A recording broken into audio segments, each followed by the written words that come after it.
ہم تو دین کی راہوں کے مسافر ہوئے تو عزتیں پائیں، ہم نے اللہ کا نام لیا تو لوگوں نے پیار دیا، ہم نے عبادات کے طریقے اختیار کیے تو معاشرے میں شریف کہلائے۔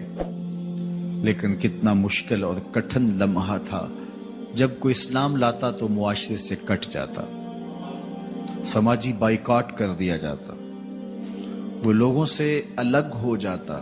میرے اور آپ کے آقا و مولا حضور نبی رحمت صلی اللہ علیہ وآلہ وسلم قریش کے عالی نسب خاندان سے تعلق رکھتے ہیں، صادق بھی کہلاتے ہیں، امین بھی کہلاتے ہیں، لوگوں کی امانتیں بھی حضور کے گھر میں پڑی ہیں، اپنے فیصلوں میں حضور کو حاکم بھی مانتے ہیں۔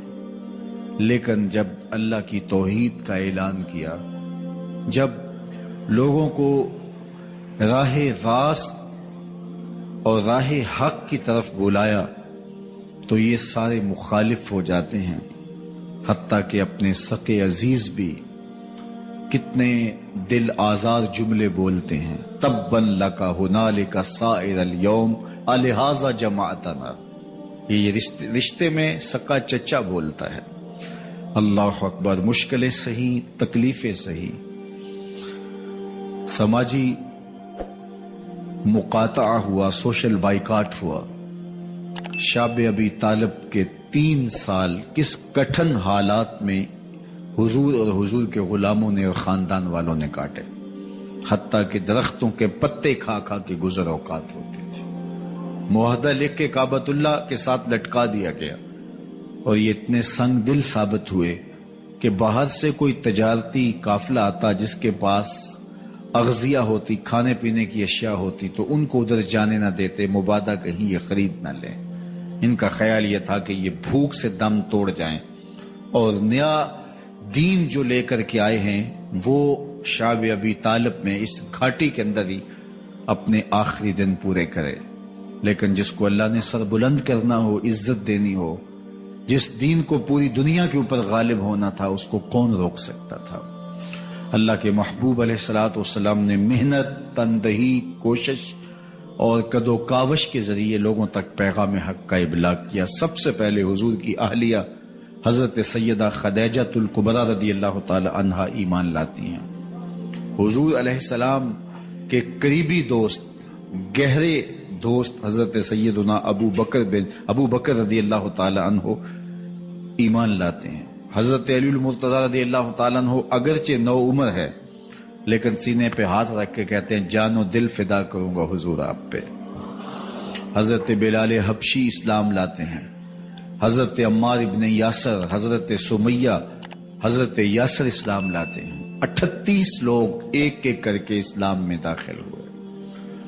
کفار تو چاہتے تھے کوئی دوسرا شخص ان کے ساتھ کھڑا نہ ہو، تو جب 38 لوگ حضور کے ساتھ کھڑے ہو گئے تو ان کے لیے بڑا اذیت ناک لمحہ تھا کہ یہ تحریک جس کو ہم روکنا چاہتے ہیں یہ پھیلتی چلی جا رہی ہے، لوگ اس کے ساتھ شامل ہوتے چلے جا رہے ہیں، اور لوگ ان کے لیے محبتیں اور ان کے لیے پیار پیش کرتے چلے جا رہے ہیں۔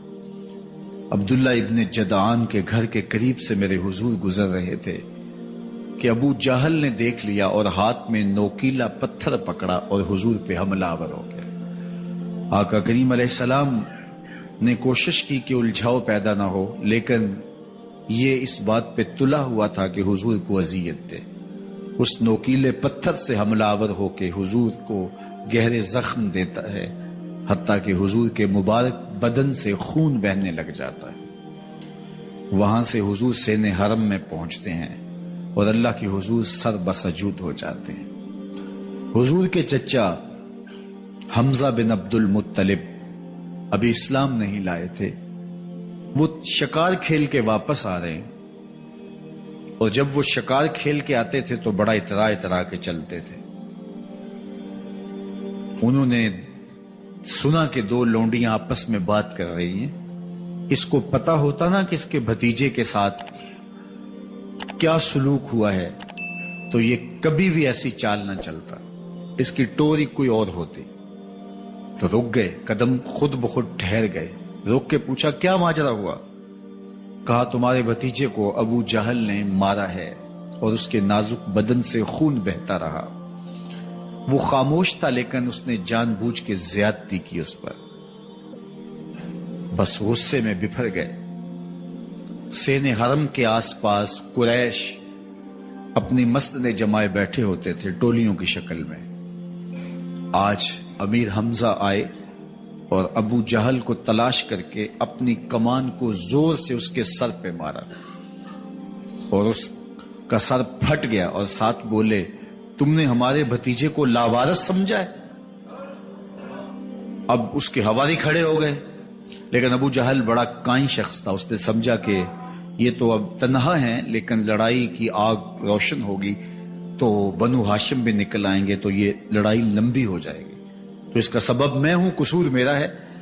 اس نے کہا بس مجھ سے غلطی ہو گئی. اس طرح اس نے بات کو ٹال دیا. اب حضور کے چچا حضور کو ڈھونڈ رہے ہیں. سین حرم میں حضور علیہ السلام اللہ کے حضور سر بسجود ہیں. یہ پاس جا کے کھڑے ہو گئے اور کہا یا ابن اخی, اے میرے بھائی کے بیٹے, اے میرے بھتیجے. لیکن حضور سر نہیں اٹھایا. اللہ کے حضور اپنے دکھڑے بیان کر رہے ہیں. اسی کسے دے کچھ نہیں لگ دے تے نہ کوئی ساڈا دردی. اللہ کے محبوب علیہ السلام اللہ کے حضور سر بسجود ہے. انہوں نے پھر کہا یا ابن اخی, اے میرے بھائی کے بیٹے. اور انہیں بے چینی ہے کہ بتاؤں کہ حوصلہ رکھو میں تمہارا بدلہ لے لیا, لیکن حضور سر نہیں اٹھا رہے. تیسری مرتبہ پھر آواز دی تو حضور نے سر اٹھایا. آنکھیں آنسوں سے بھری ہوئی تھی. تو برجستہ کہا بھتیجے میں تمہارا بدلہ لے لیا. میرے حضور نے فرمایا چچا مجھے اس کی کوئی خوشی نہیں ہوئی. یہ حیرت زدہ ہو گئے کہ اتنا بڑا کام, اس وقت مکے کا اتنا بڑا سورما اور میں اس سے ٹکرا کے آیا ہوں اور یہ کہہ رہے ہیں مجھے کوئی خوشی نہیں ہوئی.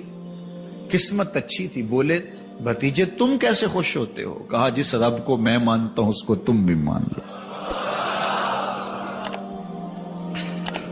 تو امیر حمزہ کی قسمت اچھی تھی تو آگے بڑھے اور اسلام قبول کر لیا. 38 لوگ پہلے مسلمان تھے, یہ 39 میں مسلمان ہو گئے. بس ان کا اسلام لانا مسلمانوں کے لیے تسکین قلب کا ساما ہوا. حضور کی آنکھوں میں امٹتے ہوئے آنسو.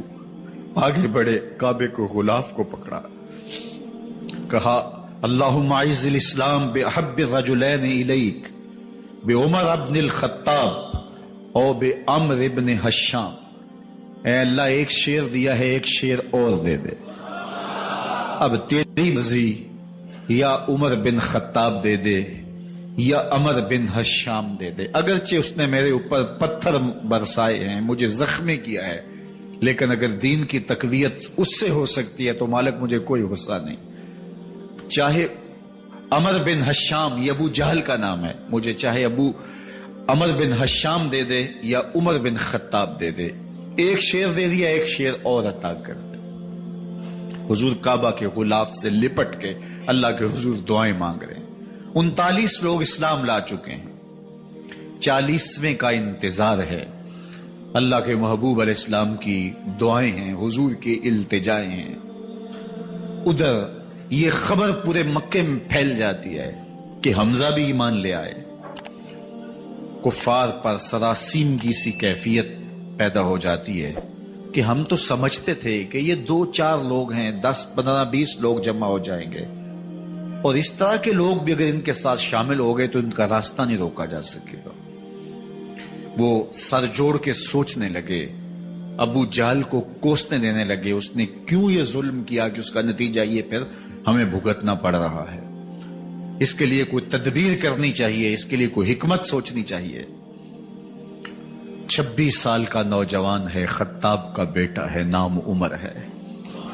اپنے گھر کے اندر پیچ و تاب کھا رہا ہے کہ اگر یوں ہی اسلام پھیلتا رہا تو ہمارے بتوں کے خلاف اٹھنے والا یہ نظم اتنا پھیل جائے گا کہ روکنا مشکل ہو جائے گا. آباء و اجداد کی کہانیاں ختم ہو جائیں گی. یہ ایک نیا دین ایسے پنپتا رہا تو پھر اس کو روکا نہیں جا سکے گا. کون روکے؟ دل میں خیال آیا اس کا ایک ہی حل ہے کہ بانی اسلام کی زندگی کا چراغ گل کر دیا جائے، لیکن یہ اتنا بڑا کام کون کرے؟ سوچا خود کروں گا۔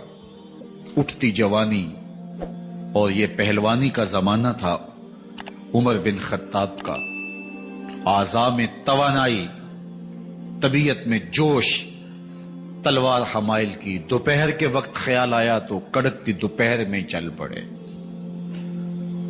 سنسان گلیاں ہیں، سخت گرمی ہے، لوگ دیواروں سے لگ کے چلتے ہیں اگر کوئی کسی کو کسی مجبوری کے تحت کہیں جانا بھی پڑے، لیکن یہ مست ہاتھی کی طرح اپنے ارادے کو عملی جامہ پہنانے کے لیے گھر سے نکل پڑتے ہیں، اور اس انداز سے تلوار حمائل کیے ہوئے آگے بڑھ رہے ہیں۔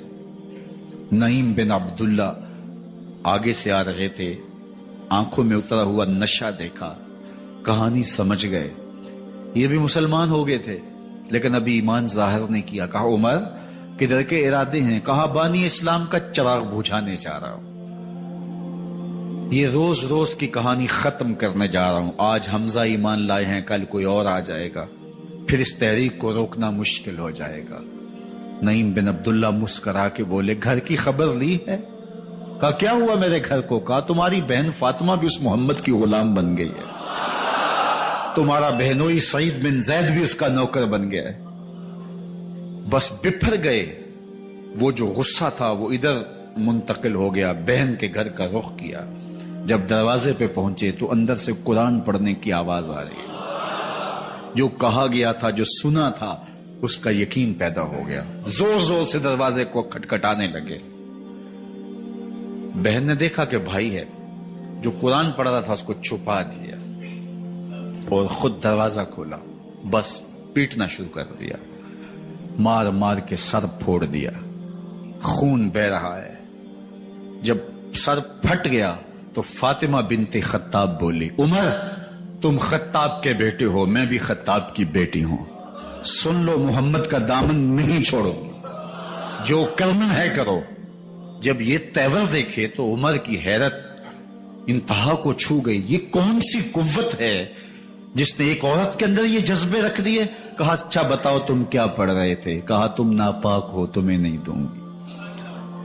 کہا کیسے دو گی؟ کہا پہلے غسل کرو۔ عمر غسل کر رہا ہے، سودا لینے کے لیے بازار گئے، ہاتھ اس کے بکے جس کے خریدار گئے۔ عمر غسل کر رہے ہیں، غسل کر کے باہر آئے تو بہن قرآن لے آئی، وہ کھجور کی چھالیں، وہ چمڑے کے اوپر لکھا ہوا قرآن سامنے رکھ دیا۔ عمر پڑھ رہے ہیں طٰہٰ ما انزلنا علیک القرآن لتشقیٰ، اے 14ویں کے چاند محبوب، قرآن اس لیے نازل تو نہیں کیا تھا کہ تم مشقت میں پڑ جائے۔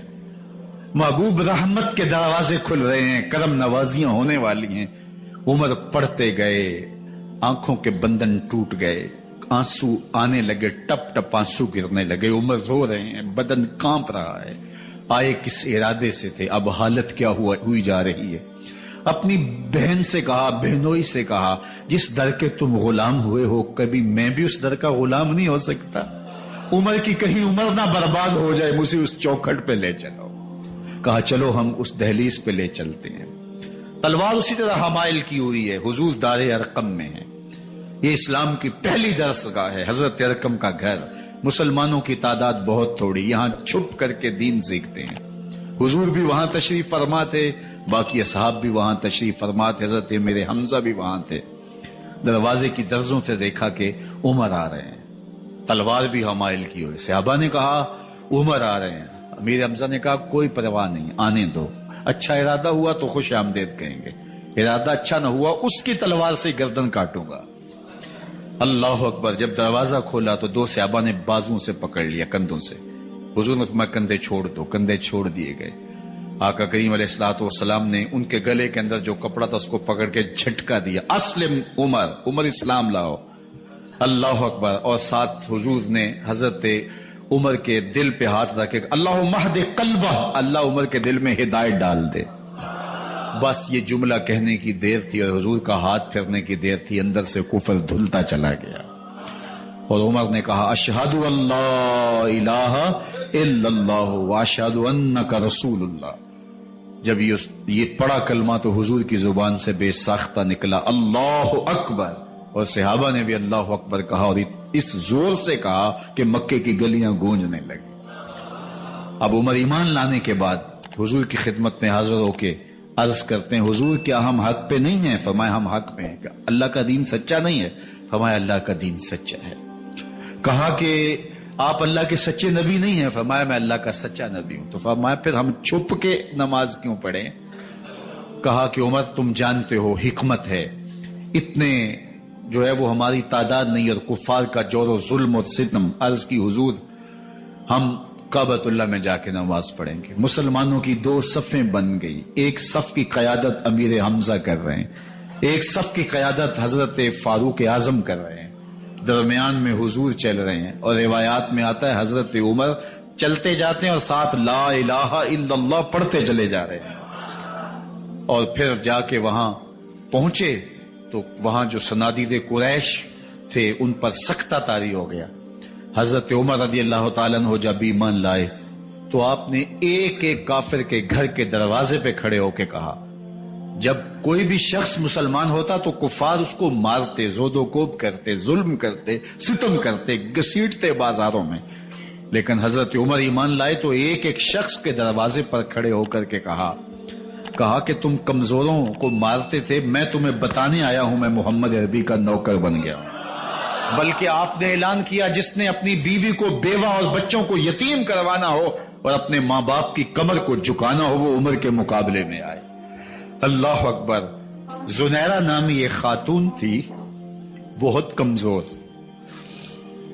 راوی کہتا ہے کہ اس کی ہڈیوں میں گودا نہیں تھا، عشق رسول تھا، اور اس کا ظالم آقا اس کو مارتا ہے، اور جب مار کے تھک جاتا ہے ادھر سے عمر آ رہے ہیں. یہ اسلام لانے کے پہلے کی کہانی ہے. تو ادھر سے عمر آ رہے ہیں تو اس نے کہا عمر تم جوان آدمی ہو تو یہ چھوڑتی نہیں ہے اپنے نبی کا نام، ذرا تم آؤ. تو عمر کوڑا پکڑ لیتے اسے مارتے ہیں، مارتے مارتے تھک جاتے ہیں تو پانی پینے لگتے ہیں. تو کہتے ہیں مجھے تیرے پہ ترس نہیں آیا لیکن میں ذرا پانی پینے لگا ہوں. اور پھر گلے کے اندر کپ ڈال کر کے کوڑا اور اس کی رسی کو بل دیتے ہیں اور اس کی آنکھیں باہر نکل آتی ہیں اور کہتے ہیں بلا اپنے نبی کو جو تیری آنکھوں کی بینائی واپس کرے. اللہ اکبر. تو اس نے آسمان کی طرف منہ کر کے کہا مالک میں کبھی بھی آنکھوں کی بینائی نہ مانگتی لیکن اب تیرے نبی کی عزت کا سوال ہے. آنکھوں کی بینائی واپس ہو جاتی ہے. زنیرہ کو بڑا مارا. آج عمر گلیوں میں آنکھوں میں آنسو ہیں اور عجیب دلے بے تاب ہے اور کہتا ہے آؤ بھائی میں حضور کا غلام بن گیا ہوں تمہیں بتانے آیا ہوں. زنیرہ نے موڑ کاٹا تو آگے عمر یہ آواز دے رہے تھے. زنیرہ ایک کونے پہ کھڑے ہو کے رو کے کہتی ہے عمر تم تو بڑے اس دن جوش و غضب میں تھے اور تم مارتے ہوئے تھکتے نہیں تھے. تو عمر نے کہا زنیرہ اس دن میں نے دیکھا نہیں تھا، اب میں محمد عربی کو دیکھ آیا ہوں. جنہ ویکھیا نہیں ہو کرن گلاں، جنہ ویکھیا نہیں ہو کرن گلاں، جنہ ویکھیا ہو تے بول دے نہیں، جڑے محرم راز حقیقت دے اور راز حقیقت کھول دے نہیں. تو حضرت عمر رضی اللہ تعالیٰ عنہ ایمان لائے. حضرت عبداللہ ابن مسعود رضی اللہ تعالیٰ عنہ فرماتے ہیں کہ حضرت عمر کا ایمان لانا مسلمانوں کے لیے عزت کا سبب تھا. ان کا ہجرت کرنا مسلمانوں کی نصرت تھی اور ان کی خلافت مسلمانوں کے لیے رحمت تھی. حضرت عمر رضی اللہ تعالی عنہ وہ ہیں کہ میرے حضور نے فرمایا لوگوں جب نیک لوگوں کا ذکر کرو تو میرے عمر کا تذکرہ ضرور کیا کرو. میرا عمر وہ ہے کہ جب وہ ایک جگہ ایک سمت سے آ رہا ہو، ایک گلی اور بازار سے آ رہا ہو تو شیطان بھی آ رہا ہو عمر کو دیکھ کے راستہ تبدیل کر لیتا ہے. حضرت عمر رضی اللہ تعالی عنہ کی طبیعت کے اندر جو جاہ و جلال تھا، طبیعت کے اندر جو سختی تھی وہ اسلام کے اندر آ کر بھی قائم رہی. اور آپ نے وہی سختی وہی جاہ و جلال جو پہلے مسلمانوں کے خلاف تھا اب کفار کے خلاف منافقین کے خلاف حضرت عمر کی طبیعت کے اندر وہ جوش و خروش بدستور موجود رہا. لیکن جس دن آپ خلیفہ بنے تو اس دن آپ نے ممبر پہ چڑھ کے جو خطبہ دیا اس میں کہا لوگوں میں سخت اس لیے تھا کہ رسول اللہ نرم تھے، پھر میں سخت اس لیے تھا کہ حضرت ابو بکر صدیق نرم تھے، اب میں تخت خلافت پہ بیٹھا ہوں، اب میری سختی جو ہے وہ نرمی میں تبدیل ہو گئی، صرف فاسقوں فاجروں اور باغیوں کے لیے میں سخت ہوں، باقی تمہارے لیے نرم ہوں۔ سب سے کم جو تنخواہ بیت المال سے اگر کسی وجود نے لی ہے تو وہ حضرت عمر رضی اللہ تعالیٰ عنہ نے لی ہے، صرف 2 جوڑے لیتے تھے سال میں، اور راوی کہتا ہے کہ میں نے دیکھا ہے کہ اس میں بھی 17 پیوند لگے ہوتے تھے۔ حضرت عمر رضی اللہ تعالیٰ عنہ کا طرز زندگی، آپ کا انداز معاشرت اور آپ کا انداز خلافت، ہر لمحہ آپ کی زندگی کا اٹھا کے دیکھیے کتنی مرتبہ قرآن حضرت عمر کی رائے کے مطابق نازل ہوا ہے۔ اللہ تعالیٰ جل شانہ نے ان کو صاحب الہام بنایا تھا۔ ہر امت میں کوئی صاحب الہام ہوتا ہے، حضور کی امت کا صاحب الہام حضرت عمر رضی اللہ تعالیٰ عنہ، اور آقا کریم نے انہیں اپنا وزیر قرار دیا، فرمایا میرے 2 وزیر آسمانوں میں ہیں، 2 وزیر زمینوں میں ہیں، آسمانوں کے وزیر ابو جو ہے وہ جبرائیل اور میکائیل ہیں، اور زمین کے وزیر ابو بکر اور عمر ہیں رضی اللہ تعالی عنہما۔ تو اللہ تعالیٰ جل شانہ نے حضرت سیدنا صدیق اکبر کے بعد حضرت سیدنا عمر بن خطاب رضی اللہ تعالیٰ عنہ سے جو کام لیا، مختصر دور خلافت کے اندر 10 سال 6 ماہ 4 دن آپ نے خلافت فرمائی ہے، لیکن کہاں سے چلے اور یہاں مکران تک، بلوچستان کا حصہ ہے، یہاں تک آپ کے سلطنت کی حدود وسیع ہوئی، ادھر آرمینیا تک جا پہنچے، حمص فتح کیا، قادسیہ، یرموک، آپ ذرا دیکھیے کہ کہاں تک آپ کی فوجوں کے گھوڑے دوڑتے رہے، اور اللہ تعالیٰ جل شانہ نے ان کو جو توانائی، عدل و انصاف کی قوت عطا فرمائی۔ اللہ اکبر، جب زمین پہ عدل کیا ہو تو زمین بھی حکم مانتی ہے، اور حضرت عمر وہ تھے جن کا حکم ہوائیں بھی مانتی تھی، زمین بھی مانتی تھی، جن کا حکم جو ہے وہ آگ بھی تسلیم کرتی تھی اور دریا بھی ان کا حکم مانا کرتے تھے۔ مصر کے اندر رسم بد جاری تھی، یہ رسم بد جاری تھی کہ سال کے بعد 1-2 شیزہ کو زیورات پہنا کے اچھے لباس میں ملبوس کر کے دریا کی بھیڑ چڑھایا جاتا، اس کی قربانی دی جاتی، اس کا خون بہتا تو دریا چلتا۔ جب اسلام مسلمانوں نے مصر فتح کیا تو گورنر نے لکھا کہ اسلام تو اس طرح کی رسوم کی اجازت نہیں دیتا، لیکن خشک سالی ہے، لوگوں کی فصلیں ویران پڑی ہے، تو حضرت کیا کیا جائے؟ تو حضرت عمر رضی اللہ تعالیٰ عنہ کو جب قاصد آ کے پیغام دیتا ہے تو کاغذ کے ٹکڑے پہ لکھتے ہیں بسم اللہ الرحمن الرحیم، مصر کے نیل کی جانب عمر کا خط، لکھتے ہیں اے نیل اگر تو اللہ کے حکم سے چلا کرتا ہے تو چل، ورنہ ہمیں تیرے چلنے کی کوئی حاجت نہیں ہے۔ اور قاصد کو کہا یہ خط لے جاؤ اور جا کے دریائے نیل میں پھینک دو۔ قاصد جا کے خط دریائے نیل میں پھینک دیتا ہے، پانی آتا ہے، ایسا دریائے نیل چلا 14 صدیاں ہوئی ہیں آج تک کبھی بند ہی نہیں ہوا۔ دریا حکم مانتے ہیں، آگ نکلتی ہے، لوگ حضرت عمر رضی اللہ تعالی عنہ کے پاس آئے، حضرت لاوا پھوٹا ہے، آگ نکل رہی ہے اور مدینے کی طرف بڑھ رہی ہے، اب کیا کیا جائے؟ فائر بریگیڈ تو زمانے میں تھی نہیں۔ عمر نے اپنی قمیض اتاری، جس قمیض پہ 17 پیوند لگے ہوئے تھے چمڑے کے، کہا یہ قمیض لے جاؤ، جدھر آگ بڑھ رہی ہے آگے ڈھالنا، آگ پیچھے بھاگ جائے گی۔ زلزلہ آتا ہے تو زمین پہ دہرا مارتے ہیں، زمین رک جا، کیا عمر نے تیری چھاتی پہ عدل نہیں کیا ہے؟ تو یہ عمر ہے رضی اللہ تعالی عنہ کہ جن کے انصاف کی وجہ سے، جن کے عدل کی وجہ سے اللہ تعالیٰ کی رحمات اور اس کی برکات کا نزول ہوتا تھا، اور اللہ تعالیٰ نے مسلمانوں کو وہ آبرومند حکومت دی۔ کائنات کی تاریخ کے اندر ایسی حکومت آپ نے نہیں دیکھی ہوگی جو حضرت عمر نے حکومت کی ہے۔ اللہ اکبر، فرمایا فرات کے کنارے پہ ایک کتا بھی پیاسا مر گیا تو اس کا حساب بھی عمر سے ہوگا۔ جب اتنے علاقے فتح ہو گئے تو ایک دن حضرت عمر بیٹھ کے رو رہے تھے، تو کسی نے کہا حضرت رو کیوں رہے ہیں؟ فرمایا کہ میں اس لیے رو رہا ہوں کہ فلاں پل سے بکریاں گزری ہیں، تو پل کے اندر شکستگی تھی، ٹوٹا ہوا تھا پل درمیان میں کچھ، اس میں ایک بکری کی ٹانگ ٹوٹ گئی ہے، تو میں ڈرتا ہوں کہیں اس کا حساب نہ لیا جائے۔ کہ میرا رب یہ نہ پوچھے کہ عمر تو نے پل صحیح تعمیر نہیں کروائے تھے کہ ایک بکری کی ٹانگ کیوں ٹوٹی ہے. یہ ہیں حضرت عمر رضی اللہ تعالی عنہ. اللہ اکبر. حضرت سیدنا عمر رضی اللہ تعالیٰ عنہ کی پوری زندگی آپ دیکھ لیجئے. آپ دن کو گھر میں بیٹھتے ہیں، دربار خلافت میں بیٹھتے ہیں، اور آپ کا دربار خلافت کیا ہے؟ کوئی عالی نصب محل نہیں ہے، مسجد نبوی کا صحن ہے. وہاں بیٹھ کے فیصلے ہو رہے ہیں. باہر سے سفیر آتا ہے اور آ کے پوچھتا ہے کہ میں امیر المومنین کے، مسلمانوں کے حکمران کے دارالامارہ میں محل میں جانا ہے. تو وہ مسکرا کے کہتے ہیں ہمارے امیر کا تو کوئی محل نہیں ہے. کہا کہاں ہے تمہارا امیر؟ کہا مسجد نبوی میں ہوگا یا بیت المال کے اونٹوں کی دیکھ بھالی کر رہا ہوگا، ان کی دیکھ بھال میں لگا ہوگا. وہ جب گئے تو مسجد میں نہیں ہے. اللہ اکبر. وہاں گئے تو وہاں بھی نہیں ہے. پھر کیا دیکھتے ہیں کہ عمر رضی اللہ تعالی عنہ جنت البقیع کے پاس ایک درخت کے نیچے اینٹ کا سرانہ رکھ کے سوئے ہوئے. تو اس نے کہا عمر تو نے عدل کیا ہے، تجھے کچی اینٹ پہ بھی نیند آ گئی.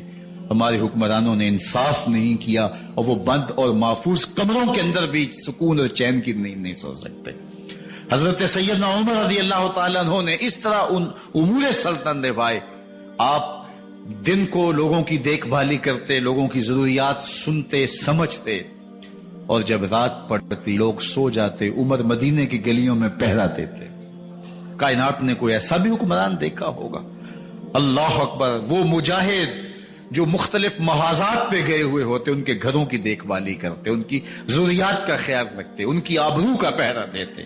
راتوں کی تنہائیوں کے اندر حضرت عمر اٹھتے اور جا کے گشت کرتے، چکر لگاتے، دیکھتے کوئی آنکھ پر نم نہ ہو، مفلسی کا کسی گھر میں ماتم نہ ہو، لوگوں کی ضروریات کا خیال رکھتے. اللہ اکبر.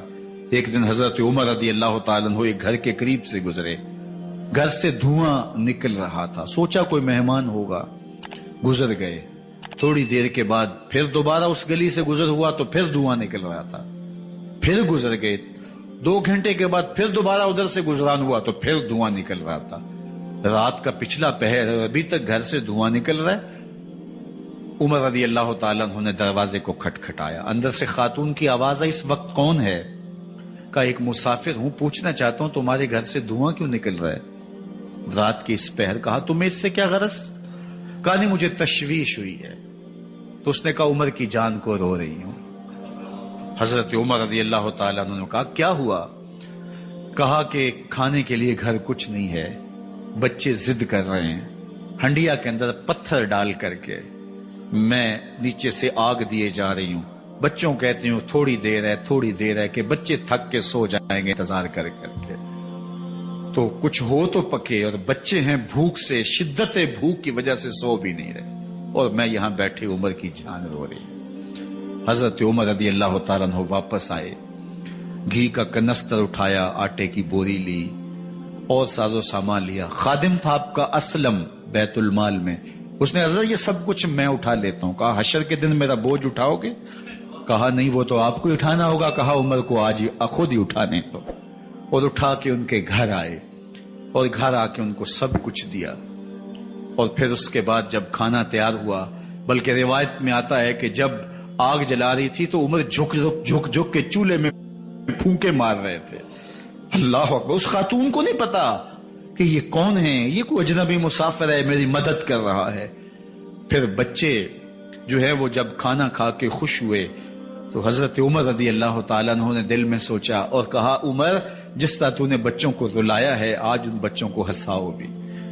تو بچے بیٹھے ہیں تو عمر کبھی ادھر جاتے ہیں کبھی ادھر جاتے ہیں.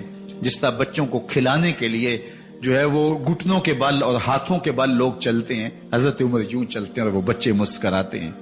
جب بچے ہنسنے لگے، کھانا کھا چکے، عمر اس خاتون سے مخاطب ہو کے کہتے ہیں بہن دیکھ عمر کی بڑی مجبوریاں ہیں. فسطاط، یرموک، کہاں کہاں آرمینیا، کہاں کہاں سرحدوں پہ محاذ پہ لوگ موجود ہیں، ان کی دیکھ بھال کرنی، امور خلافت، کیا کیا معاملے ہیں. تنہا اکیلے بیچارے کی جان ہے، وہ نہیں خیال کر سکا، چل تو اسے معاف کر دے. وہ بہن کہتی ہے تو اتنی ہمدردی کیوں کرتے عمر کی؟ نہیں میں عمر کو معاف نہیں کروں. کل قیامت کے دن میں اللہ کے حضور عمر کا گریبان پکڑوں گی. تو دوسرے علاقے فتح کرتا تھا، میری خبر ہی نہیں تھی؟ اللہ اکبر۔ جب یہ بات کی تو عمر چیخیں مار کے رونے لگے اور ہاتھ جوڑ کے کہنے لگے، بہن یہ تمہارے سامنے ہی تو عمر کھڑا ہے۔ یہ حضرت عمر تھے رضی اللہ تعالیٰ عنہ، اور اللہ کے محبوب علیہ الصلوۃ والسلام کے خلیفہ راشد، دوسرے خلیفہ۔ 10 سال 6 ماہ اور 4 دن آپ نے خلافت کی، اور تاریخ کہتی ہے اگر عمر رضی اللہ تعالیٰ عنہ کو 10 سال اور مل جاتے، یا مغربی مفکرین کہتے ہیں کہ اگر کائنات کو ایک عمر اور مل جاتا، پوری دنیا پہ مسلمانوں کی حکومت ہو، کہیں کفر باقی نہ بچتا۔ لیکن بد باطن لولو فیروز نامی ایک مجوسی غلام نے نماز فجر پڑھتے ہوئے حضرت عمر بن خطاب رضی اللہ تعالیٰ عنہ پہ حملہ کیا، زہر میں بجھا ہوا خنجر آپ کے جسم میں سرایت کر دیا۔ آپ وہاں سے اٹھا کے گھر لائے گئے، اور 4 دن تک مسلسل آپ اس اذیت اور تکلیف میں رہے۔ جب آخری وقت آیا تو اپنے بیٹے کو بلایا، کہا بیٹا میں نے ام المومنین سیدہ عائشہ رضی اللہ تعالیٰ عنہ سے پوچھا ہوا ہے کہ میرے مرنے کے بعد حضور علیہ السلام کی قربت میں مجھے جگہ دے دی جائے۔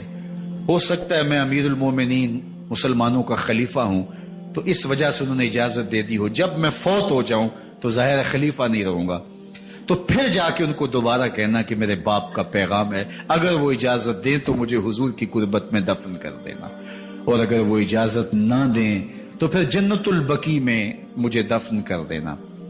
جب حضرت سیدنا عمر بن خطاب رضی اللہ تعالیٰ عنہ کا انتقال ہو گیا تو آپ کے صاحبزادے ابن عمر حضرت عائشہ رضی اللہ تعالیٰ عنہا کے پاس گئے، کہا کہ میرے باپ کا سلام ہے آپ کے نام۔ انہوں نے آپ کو زندگی میں کہا تھا کہ حجرہ انور میں سیدنا صدیق اکبر کے ساتھ 2 گز جگہ مجھے بھی نصیب ہو جائے، تو آپ نے اجازت دے دی تھی۔ تو میرے والد گرامی نے فوت ہوتے ہوئے کہا کہ دوبارہ ام المومنین کے پاس جانا اور دوبارہ پوچھنا۔ اس وقت تو میں امیر المومنین تھا، ہو سکتا ہے وعدہ کر لیا ہو، لیکن اب اگر آپ اجازت دیں تو یہاں ہم قبر ان کے لیے کھود لیں، ورنہ ہم جنت البقیع میں دفن کر دیں۔ تو ام المومنین سیدہ عائشہ رضی اللہ تعالیٰ عنہ رو پڑی اور فرمایا یہ جگہ میں نے اپنے لیے رکھی تھی، لیکن عمر نے اسلام کے لیے خدمت اتنی کی ہے کہ میں نے خود ترجیح دی ہے، اس لیے میں اجازت دیتی ہوں کہ یہاں عمر کو دفن کیا جائے۔ اللہ اکبر۔ اور پھر وہاں حضرت عمر رضی اللہ تعالی عنہ کو دفن کیا گیا۔ یہ قبر میرے حضور کی ہے، 7 حضرت صدیق اکبر ہیں، 7 حضرت عمر فاروق رضی اللہ تعالی عنہ ہیں۔ جے شک ہووی تے چل مدینے، جے شک ہووی تے چل مدینے، ویخ لے جوڑ مزاراں دا، بن یار نبی دیاں یاراں دا۔ حضور نے فرمایا، ایک دن مسجد نبوی سے باہر نکل رہے تھے اور کچھ لوگ مسجد میں داخل ہو رہے تھے۔ حضور نے دائیں ہاتھ سے ابو بکر کا ہاتھ پکڑا تھا اور بائیں ہاتھ میں حضرت عمر کا ہاتھ تھا، اور جب لوگوں کو آتے ہوئے دیکھا ان کو مخاطب کرتے ہوئے کہا، ہاکذا نبعث یوم القیامہ، قیامت کے دن ہم قبروں سے یوں ہی اٹھائے جائیں گے۔ میرے دائیں ہاتھ میں ابو بکر کا ہاتھ ہوگا، بائیں ہاتھ میں عمر کا ہاتھ ہوگا۔ جے شک ہووی تے چل مدینے، آویخ لے جوڑ مزاراں دا، بن یار نبی دیں یاراں دا۔ تو میرے حضور نے فرمایا، جب اچھے لوگوں کا ذکر کرو تو میرے عمر کا ذکر بھی ضرور کیا کرو۔ تو حضرت عمر رضی اللہ تعالی عنہ اللہ کے محبوب کے محبوب ہیں، باقی صحابی مرید ہیں، حضرت عمر میرے حضور کی مراد ہیں۔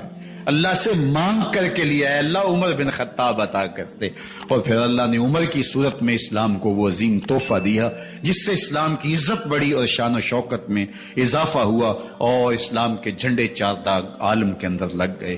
اللہ مجھے آپ کو حضرت عمر کے نقوش پاک کی برکتیں عطا فرمائے۔